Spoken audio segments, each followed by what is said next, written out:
খারাপ গন্ধ আসতেছে। ওগো জিবরাইল, এই খারাপ গন্ধটা কেন?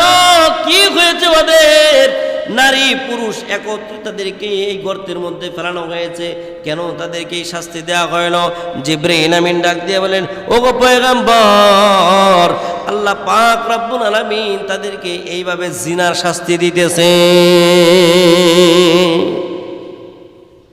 কথাগুলো মিথ্যা কথা বলা যাবে না।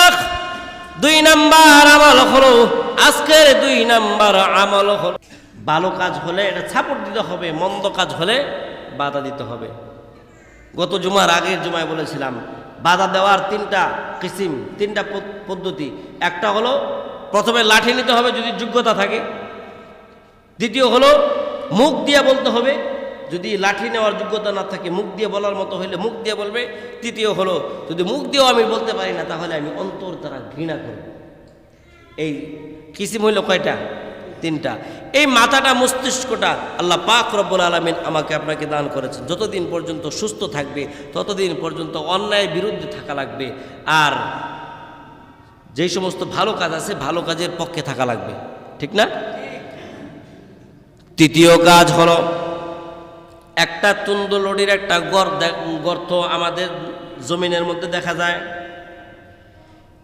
তুন্দলডির মতো একটা গর্ত, এই গর্তর ভিতরে নারী পুরুষ হয়েছে। সাপ বিচ্ছুগুলো এরকম তাদেরকে সুবল করতেছে। মানুষগুলো এই গর্ত থেকে বাঁচার জন্য হাই হতাশ করতেছে, কিন্তু আল্লাহ তাআলার আগুন বড় কঠিন আগুন। এই আগুন থেকে যে একবার পড়ে সে কিন্তু আর বাঁচতে পারে না।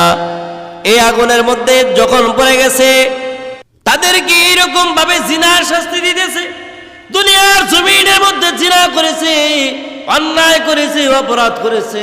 এই জিনা করার কারণে তাদের 2 জনকে আল্লাহ পাক রব্বুল আলামিন তাদেরকে এই শাস্তি দিয়েছে।